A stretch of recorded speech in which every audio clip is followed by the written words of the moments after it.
Hello, everyone. Thank you very much for being here tonight.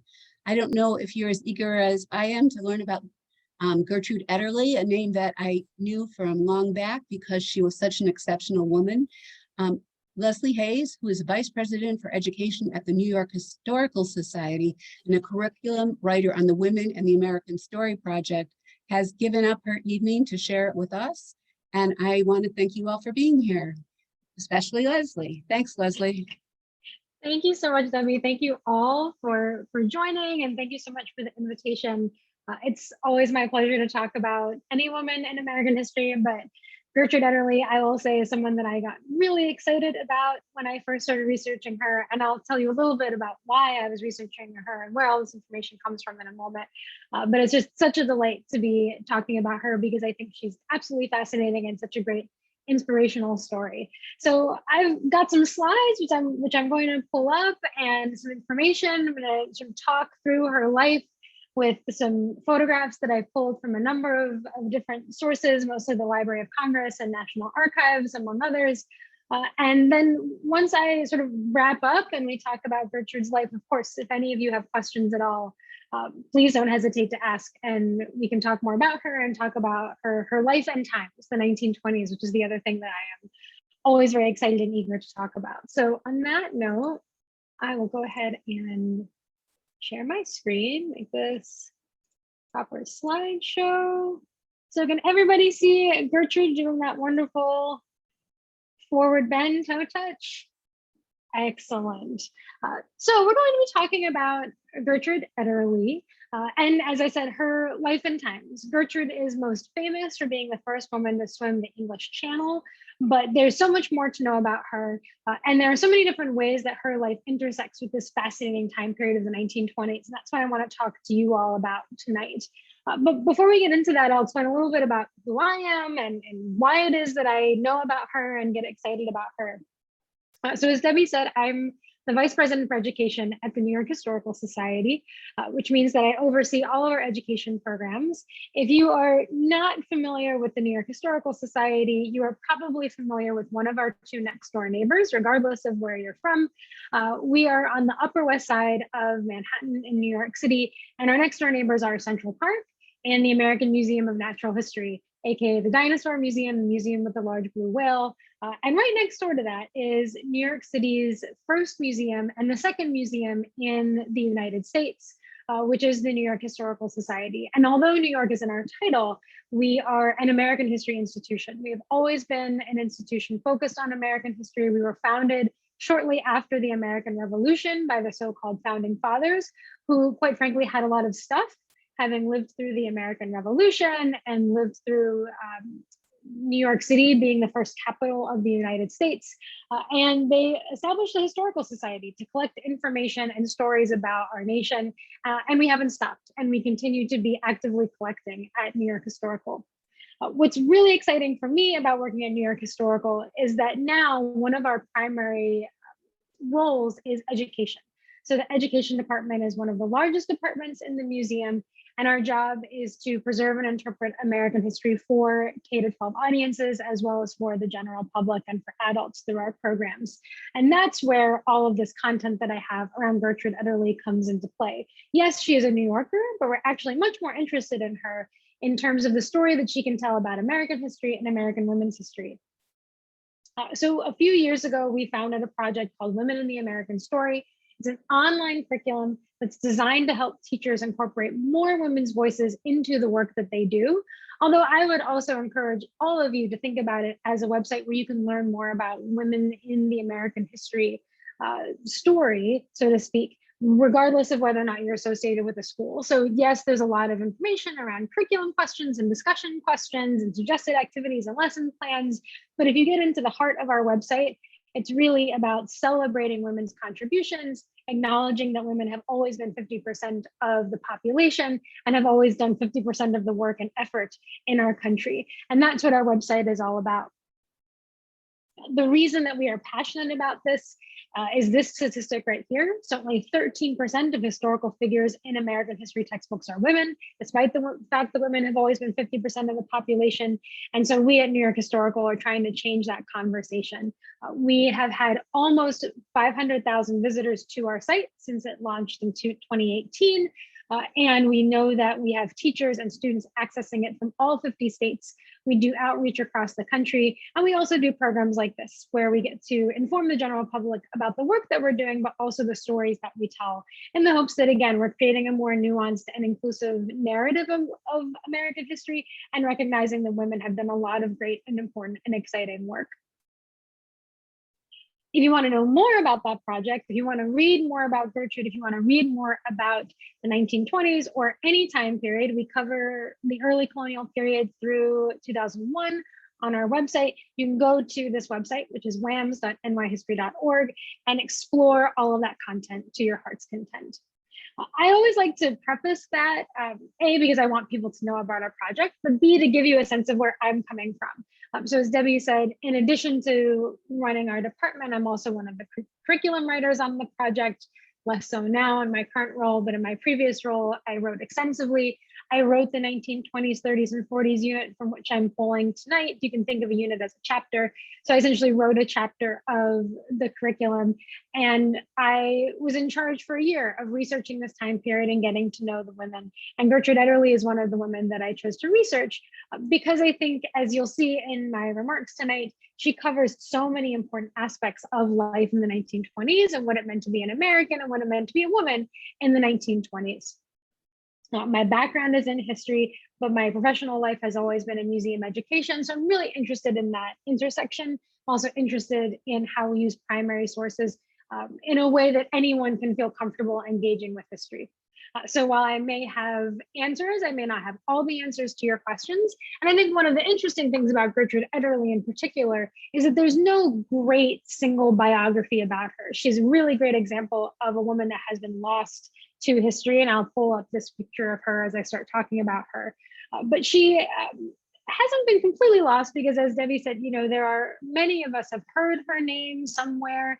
She died in 2003, so she was certainly alive during most of our lifetimes, depending on your age. But at the same time, compared to a lot of the other major sports figures or just major barrier breakers of the 1920s, we don't think of her as often, right? We know the name Babe Ruth, or we know someone like Charles Lindbergh that flew over the Atlantic. We might know Amelia Earhart, for example, from the 1920s, but Gertrude Ederle has really, in many ways, been lost to time and to history. And so the work that we've done, the biography that we've put together about her, is really a quilt, so to speak. I had to sort of patch this together through a lot of different types of sources. And so there are answers to some questions, but honestly, there are certain questions that we may never know the answers to because so little has been sort of officially put down about her. One of the nice things about her, however, is that she's very well documented in photographs because she was famous at the time. So while we've lost a lot of the details and nuance of her life in certain areas, we have certainly not lost a sense of what she looked like or what her time looked like because she was so famous and so well known. So here's Gertrude. Now we can start sort of talking through her life and you know, what was exciting and important about her. And this is Gertrude with her two parents. Her very proud German immigrant parents. Gertrude was born in 1906. She was one of 6 children born in New York City.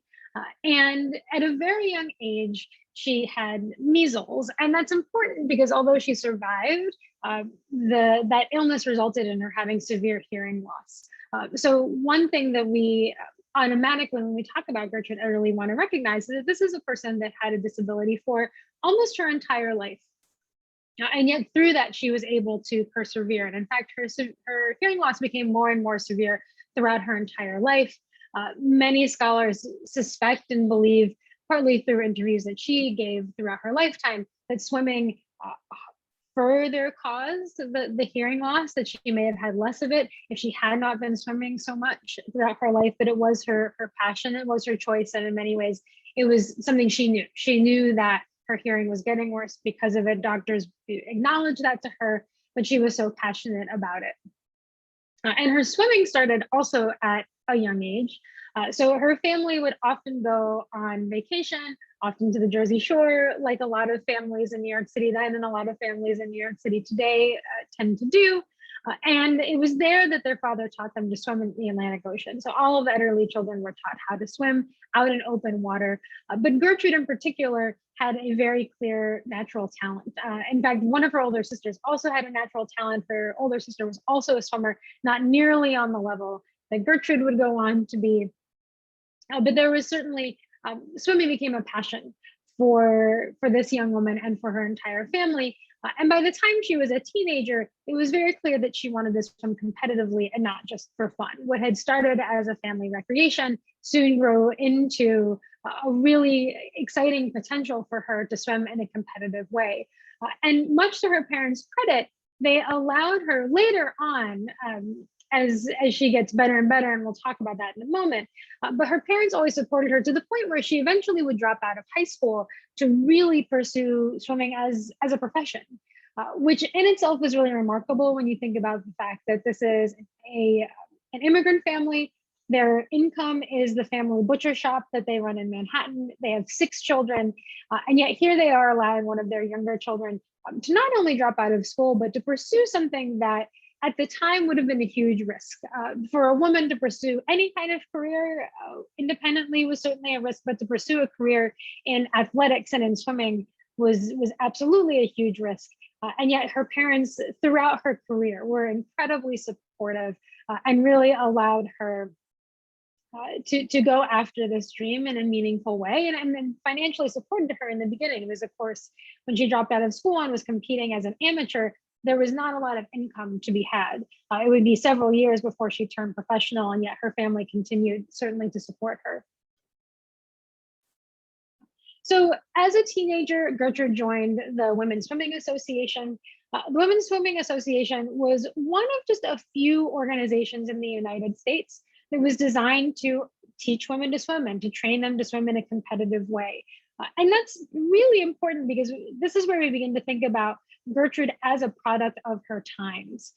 She would have been 14 in 1920, and 1920 is a really remarkable moment, of course, for women. First of all, you have the passage of the 19th Amendment and suffrage, but you also have huge changes in what it means to be a woman at this time.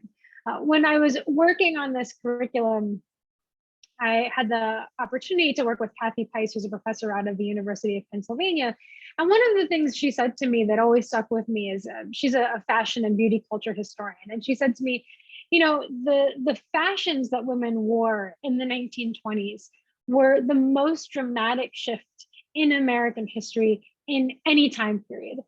And what she meant by that was that if you look at any time before the 1920s and any time after the 1920s, women more or less dressed not just like their mothers, but like their grandmothers, right? Before the 1920s, everyone wore dresses that went down to the floor, more or less. And the look, certainly a silhouette changed, but it didn't change that much. When you get to the 1920s, women are wearing something completely different. And then that 1920 style has really informed the way that women have dressed for the last 100 years. Now, certainly we don't dress the same as women in the 1920s, but if you think about the silhouette, you think about the way that women dressed, it's not that severe of a change. If you think about the way that your grandmother dressed, it probably isn't all that dramatic, depending on your age. And so the 1920s are this moment where everything from physical appearance to job opportunities to political opportunities to the ability to vote, all of that is changing in one decade. And that's the decade in which Gertrude Ederle becomes a professional and enters the world stage. And so she's informed by that, but she's also informing it herself. And so the Women's Swimming Association is really important to this story because it's not just an organization that's designed to teach women to swim. It's also an organization that's being organized by women that are trying to change what it means to be a woman. So for example, Charlotte Epstein, and I'll jump forward a couple of slides here. Charlotte Epstein, who is the woman in the back row, second from the right, is the founder of the Women's Swimming Association. And she founds it because she wants to be able to swim after work as exercise. And she wants to do that in a social way with her friends. But she also recognizes that most women aren't being taught how to swim. Most women don't have access to a place to swim. And most women cannot swim in the very cumbersome clothes that they are required to swim in that are deemed proper. And so founding this organization is in a way a form of activism because she's trying to change the conversation. And that's the organization that Gertrude Ederle joins. In fact, Charlotte Epstein goes on to be one of the managers of the US Olympic team that helps Gertrude even get to the Olympics in France just a few years later. So on the bottom left of the slide, you have a picture of a swimming competition in open water. Most of the Women's Swimming Association competitions were in open water. There were very few pools, particularly in New York City. And of those pools, very few of them were open to women. And again, the requirements of what a woman had to wear in the pool were way more strict at a pool, for example, than at the beach. And so therefore, the Women's Swimming Association, for the most part, they are training and competing out in open water. So you see these women on the beach. And of course, that'll become a specialty of Gertrude's later on when she swims the English Channel. The other thing that's happening at this time is that women's swimming is becoming more and more competitive on a national and international scale. So on the right, you have an image of, I always butcher her name, but it's Ederle Blightry. And she was the first American woman to earn a gold medal and actually 3 gold medals in the Olympics. She competed in 1920 in Antwerp, which at the time there were only 3 categories for women to swim in, and she medaled in all 3 of those. And you see her here competing with her American flag on. And actually her outfit in itself, again, thinking about activism, was not necessarily scandals at the Olympics, but as she was training in 1919, she was training in these kinds of outfits and was actually arrested in New York City for wearing an outfit that was this scandalous. At the time in 1919, women had to wear stockings. If they took those stockings off to go swimming, they were considered to be violating laws against nudity. So she was actually arrested for being in the nude. And by in the nude, we mean that her legs were showing. She was arrested, and actually her arrest became such a public scandal because she was such a well-regarded swimmer that eventually the laws in New York City changed and women were allowed to take off their stockings. She was actually arrested a second time for trying to swim in the reservoir in Central Park. And that time, her arrest led to the building of a pool where competitive swimmers could train. So again, we have to think about Gertrude as someone that's entering a world that is swimming with possibility, no pun intended there, but also full of controversy. This is a space where women have not been welcomed before, and they are starting to break ground. And Gertrude is a part of that group of women that are breaking ground. And again, I think it's really remarkable to think about her parents, who are immigrants, as supporting her in this really exciting work. So just a few other images to emphasize that. Of course, we see here, you may have seen images like this before, but again, emphasizing the fact that just the idea of swimming, the idea of wearing a bathing suit would have been controversial in the 1920s. On the left, you have a picture of 2 women in Chicago that are being arrested by a female police officer for wearing clothes that go against the dress code of the beach. On the right, we see an image of a woman having her skirt measured to see whether or not she's showing off too much leg. So again, this will come back to play when we talk about Gertrude swimming the English Channel. Clothing, of course, is so important in swimming. And it's a complicated element for women that are competing in swimming because they are trying to swim as fast as they can, but they're being asked to do it in clothing that is not conducive to swimming. And that, of course, those conversations then feed into what is appropriate and not appropriate for women that aren't interested in swimming, but they're just interested in going to the beach. Certainly these 2 young women being arrested, wearing their high heels, aren't interested in going to the beach for competitive swimming, but in some way they are getting sucked into the same arguments and conversations that competitive swimmers like this are having about what they can and can't wear, what is scandalous and what is not, what is an appropriate or inappropriate amount of skin to be shown. At the Olympics in 1920 and then in 1924, female swimmers were encouraged, and divers were encouraged to constantly wear their robes unless they were about to compete and or were posing for pictures. Again, just this idea that swimmers were scandalous, I think is really interesting to think about. So as I said, Gertrude joins the Women's Swimming Association, which is this organization full of possibility that's also sort of redefining what it means to be a woman. And she is a natural. Between the ages of 15 and 19, Gertrude went on to set 29 national and world records.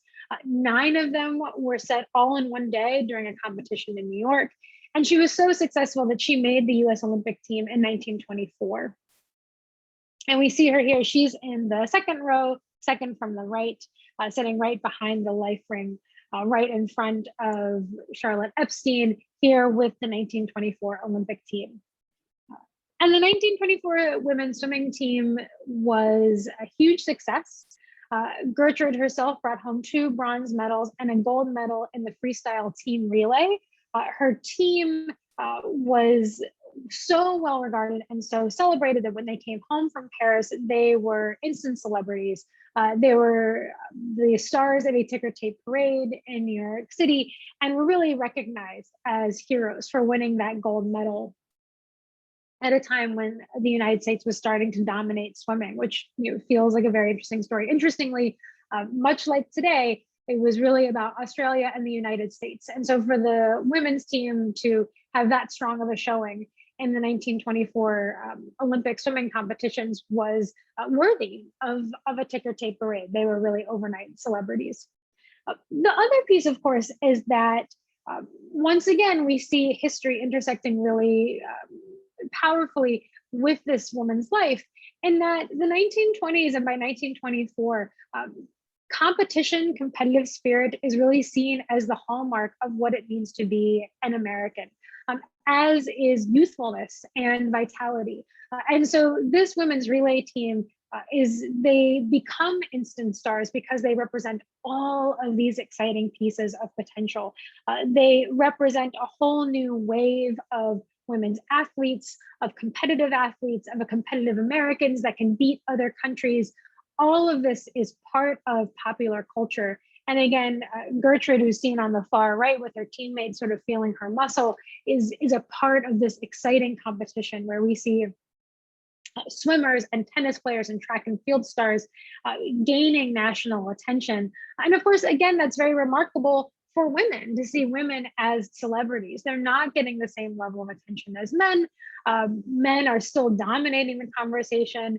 Men are seen as physically superior everywhere from the sporting fields and swimming all the way up to legally. The Supreme Court is continually saying throughout this decade and throughout the first half of the 20th century that women are physically inferior and capable of doing things that men can do. So I don't want to make it seem as if there's full gender equality in the 1920s. We all know that there's not.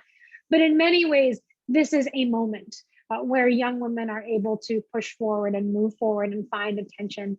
And they serve as an inspiration, not just for other young women, but for Americans generally. Americans really in this moment prize the ability to, for example, send Americans to the Olympics and have them beat all of the other countries. And that's really exciting and sort of pushes forward efforts to invest in women's sports in a way that is quite remarkable, given that something like Title IX is still 50 years away at this point. But the other interesting thing about Gertrude Ederle, and to some extent her teammates, although she will sort of eventually move on to her own echelon, and we'll talk about why in a few minutes, but Gertrude is seen as this full embodiment of what it means to be all-American. And the way that the media portrays her is really interesting and fascinating, and again, tells us a lot about what it was like to be a woman in the 1920s. So the media adores her. She's a golden child of the media. She is a first-generation American. She's blonde, she's healthy, she loves to cook, she doesn't drink alcohol, she doesn't smoke, and she's presented as this wonderful all-American girl, and she's presented by the media as the antithesis to the so-called flapper.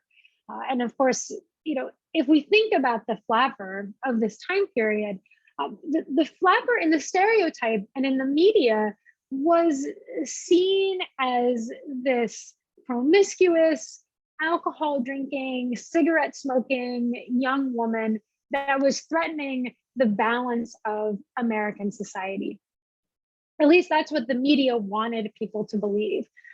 These covers from Life magazine are, of course, somewhat tongue-in-cheek, but do emphasize this idea that for a lot of the media, these young women were presented as a threat. They were setting off an imbalance in American society.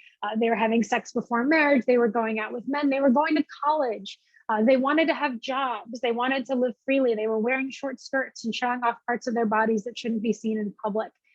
And they were doing all of these things that were scandalous and promiscuous.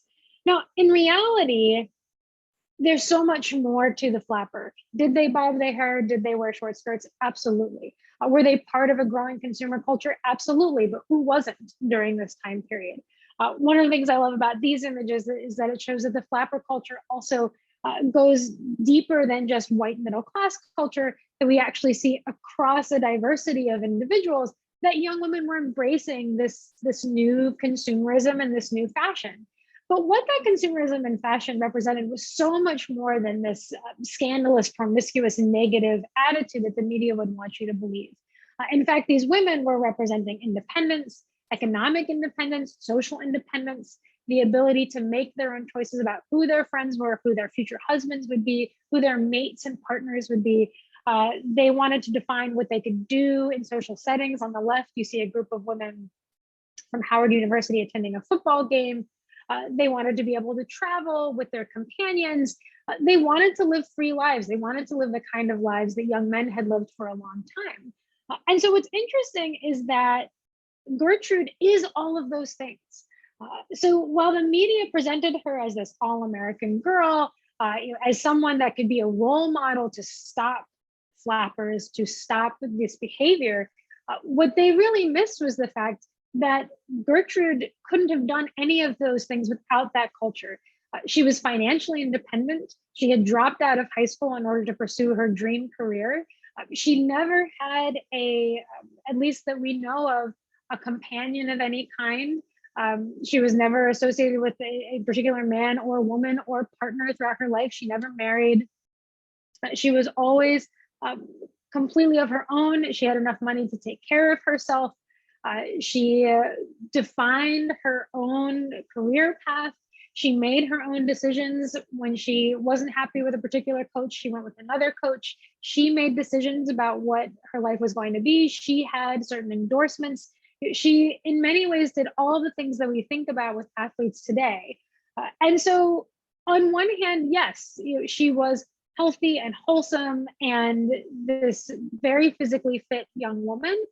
But on the other hand, she was not what the media was presenting her to be. She was everything that they were presenting her to be and nothing that they were presenting her to be, because she really was her own woman. And I think what we like to argue in the materials that the New York Historical Society has created is that she's such a great example of what it meant to be a young woman at this time. A young woman like Gertrude would have had a very different lifestyle in the generations before her. She was able to benefit from all of these incredible opportunities that were before her. And she did it because she was embracing this youth culture that was rampant throughout the United States and really internationally at this time. I love this picture on the right. The comment from the newspaper says something along the lines of on top of the water that she's normally in. But you get a sense from these two pictures of how the media wanted to present her as this wholesome young woman. But underneath the surface, again, no pun intended, there's so much more to her and so much more to her competitive spirit. And it's really remarkable the way that she was able to take care of herself throughout her entire life. And at this point, at a very young age, she was not even 20 years old when she went to the Olympics in Paris. So that brings us to what happens after the Olympics. So Gertrude comes home, she and her teammates are stars.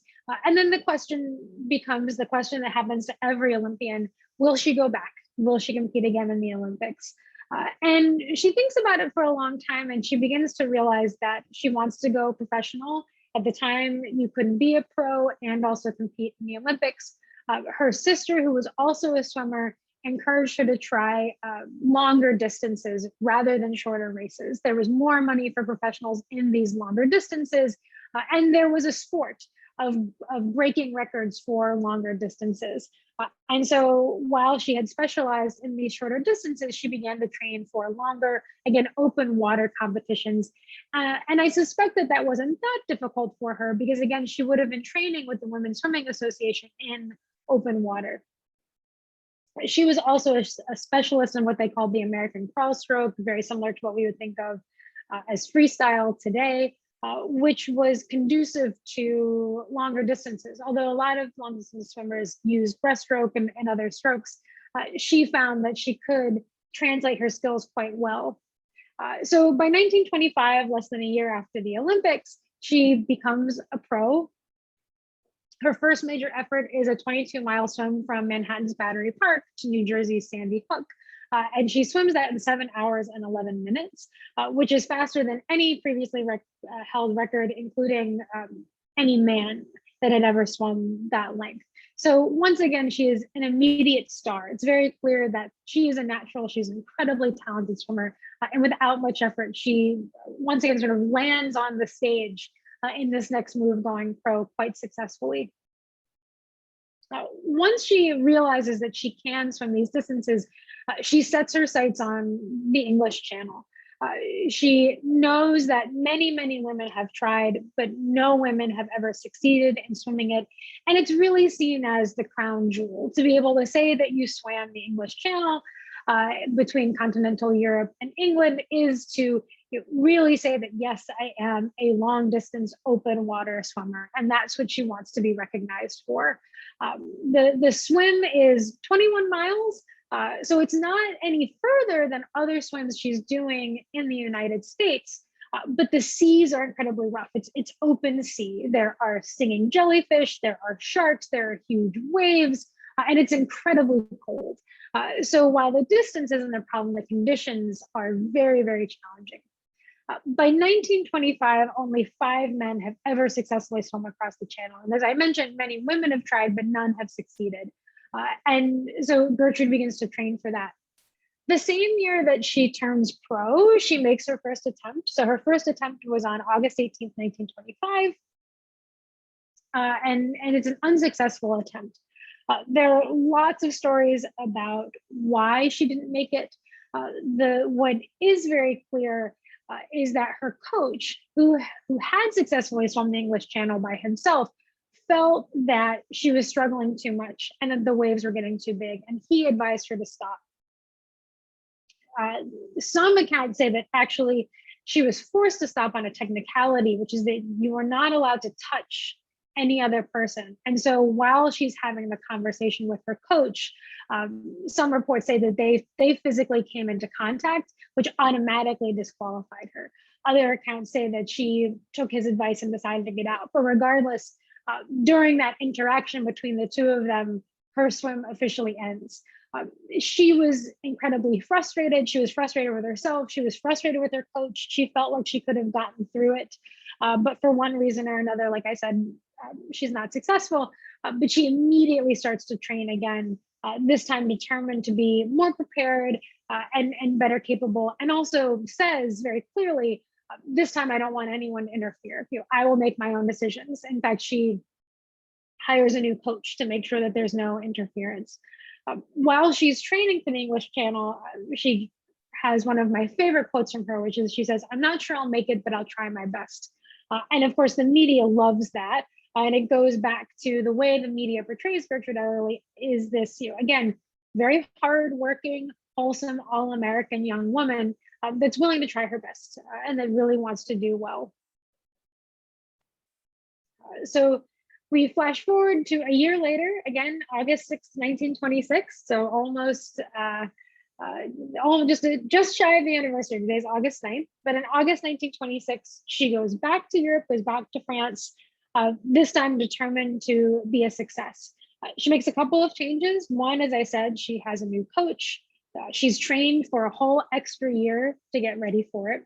But she also makes a wardrobe change. So again, all of these conversations I was having with you all about why clothing is important come into play here.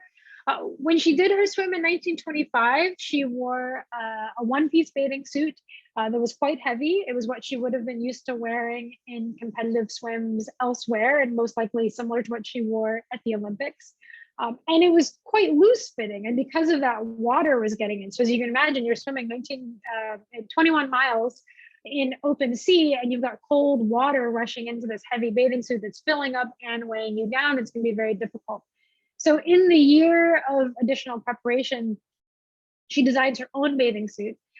She finds a tighter fitting one-piece bathing suit and then makes the decision to cut it into two pieces. So essentially what we would think of as a bikini today. You see her on the left getting ready for that second swim. She's got a lot of midriff showing. Again, quite scandalous, but function over fashion in this case. So she designs her own bathing suit. She also designs her own goggles, which are now in the Smithsonian collection. So on the right, you see an image of the actual goggles that she wore that are now at the Smithsonian, that she designed herself, again, to be more watertight, so that she wouldn't have to deal with water getting into her goggles. She also covered her entire body with grease. So you see in this image her shaking hands with a fan. It was so excited to watch her start her swim.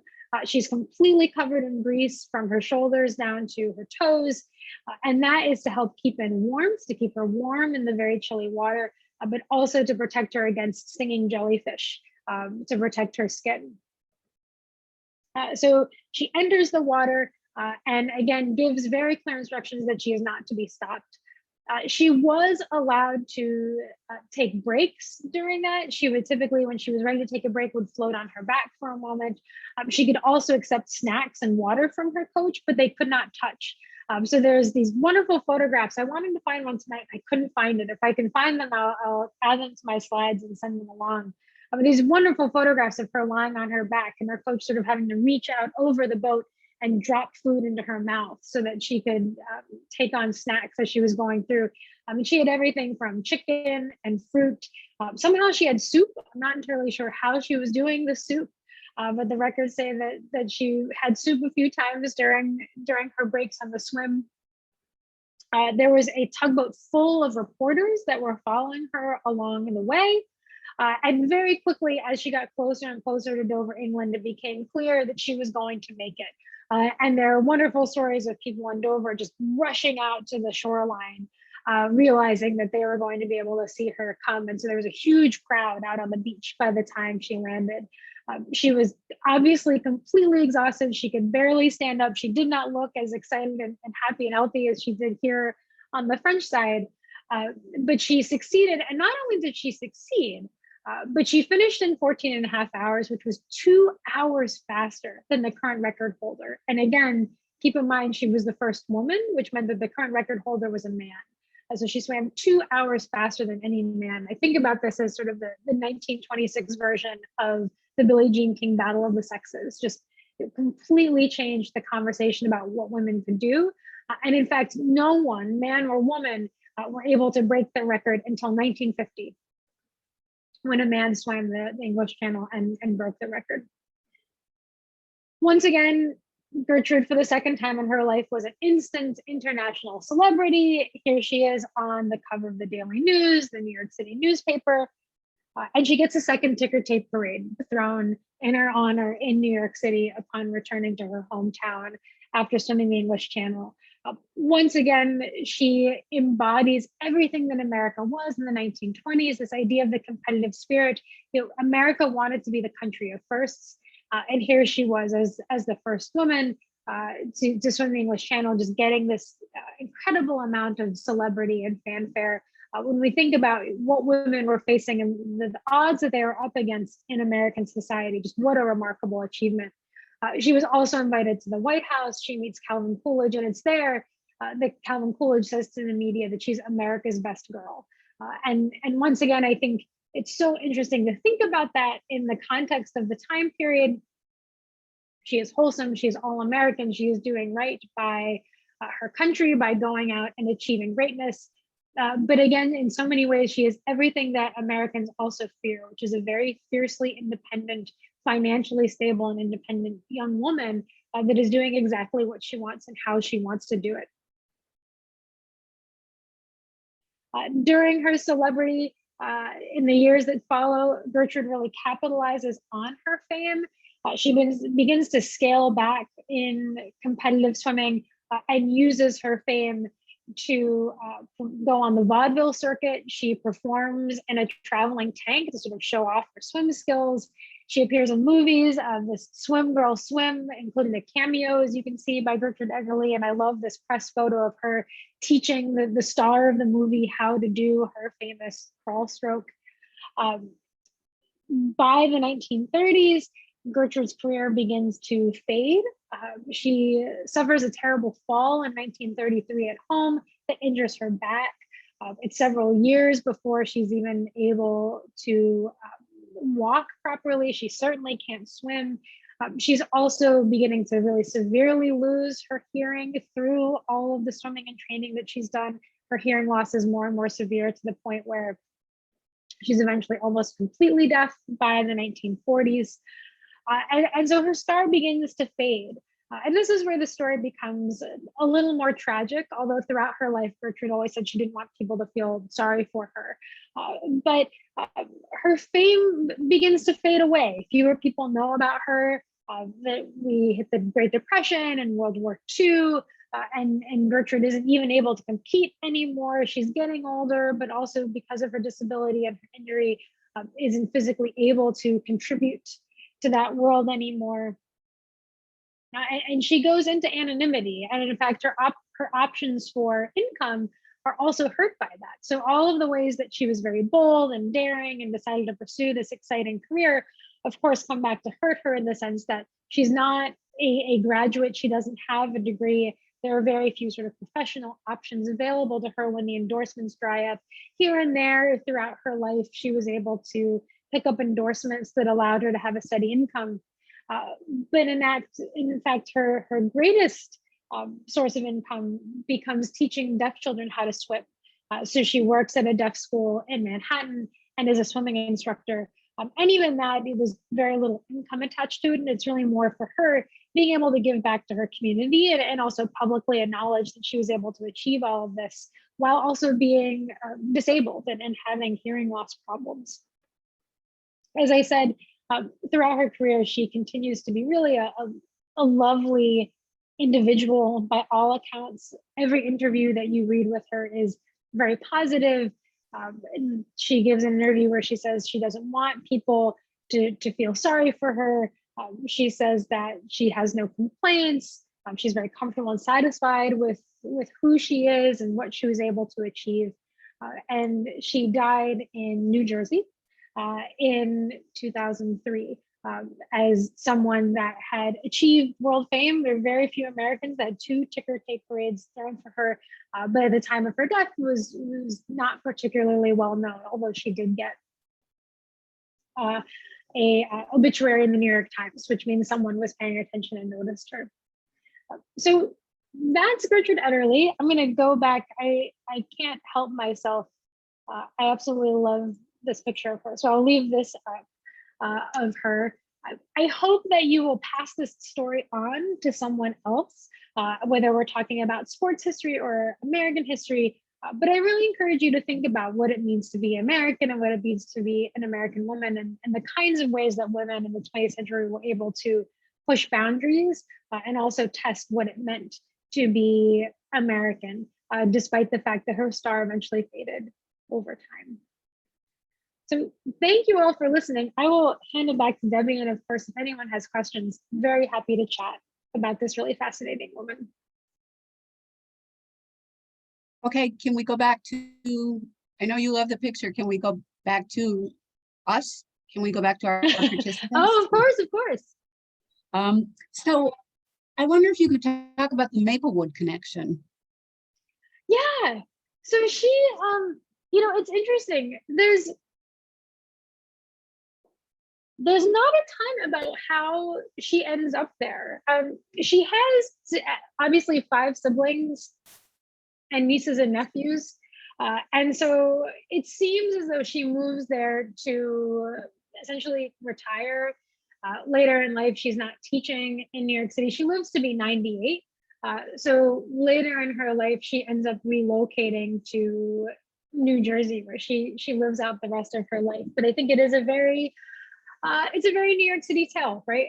She retires to the suburbs and to Maplewood, and by all accounts seems very happy there, and enjoys spending time with her family. You know, I mean, as someone that is traveling the world, you know, the second half of her life is a lot more settled as a teacher and instructor, and that's how she ends up in New Jersey.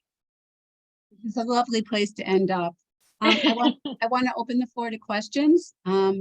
Bernadette, do you have a question? Yes, I do. My grandmother lived in the Bronx, and I would go walking around with her, and she pointed out Gertrude Ederle's house because she lived in the same neighborhood. I mean, I don't know if that Gertrude Ederle was living there, you know, at the time that my grandmother pointed out her house, but she used to live in the Bronx at some point. Yes, so I think she moves. It's tricky to follow along, but at some point she does. I wish I had the year, Bernadette, but she moves there, and what we do know, it's hard to know when, because what I will say is what we do know is that her parents' store was in Manhattan, but that doesn't necessarily mean that even as a child she lived in Manhattan for all of her life. My guess is that even her parents at some point moved to the Bronx, because at the time in the early 20th century, that also would have been like moving to the suburbs, so to speak. So it's very likely, and that happened a lot with immigrant families, particularly immigrant families that are from the Lower East Side or Midtown. Eventually, they become commuting families. So it's hard for us to know without going like deep. I think if you went deep into census records, you could probably do sort of a genealogy study. But what we do know is that at some point, the Ederle family relocates to the Bronx while they keep the butcher shop in Manhattan. As I'm talking aloud, I don't know, but I should go do some research. I don't know what happens to the shop. I would suspect, given that she had 5 siblings, somebody takes it over, but that's my next research project. Okay. Thanks, Evelyn. Kathy, you had a comment. Do you want to share it with everyone? Kathy Arminio? Yes. There we are. Sure. That was so incredibly interesting. Love that. Especially someone who was so close, just across the river, and never heard of her before. Yeah. Wonderful. And I love the idea of the WAMS, because both David and I and other family members, we are trustees for the Union Township Historical Society Museum, which I don't know if you know about Hannah Caldwell. Yes. Yes. Okay. So we will certainly use the WAMS then for our research for some exhibits. This has been a treasure trove. Thank you. Oh, fantastic. Thank you. This is why we do what we do, because we love getting these stories out there. Yeah. Thank you so much. Questions from anyone else? Destiny, I know you said you were a journalist, but feel free to ask a question if you'd like to. So this is my... For now, it's super interesting. I'm definitely going to reach out to Leslie and you with like some questions for the article. Great. Yeah. Okay, so coming up at UPL, we are now in person at the library, 1060 Stuyvesant Avenue. Come visit us. We're eager to see you since as we get ready for our big new move to our original building, where it's going to have all kinds of great stuff. And I appreciate your ideas and suggestions for further meetings. I hope you can share those with me, either by emailing me or by just sending it in chat. In the meantime, I want to thank all of you for being here. I really appreciate it. And Leslie, I hope that you get to go home, have dinner and relax before you have to go to work tomorrow. Excellent. Thank you all so much. It's such a pleasure. And Leslie will share her slides, and I will share them all with you. So thank you, everybody. And I'm going to end the meeting, or I'm just going to take a few notes, and then you can stop at any time. Thank you again. Bye.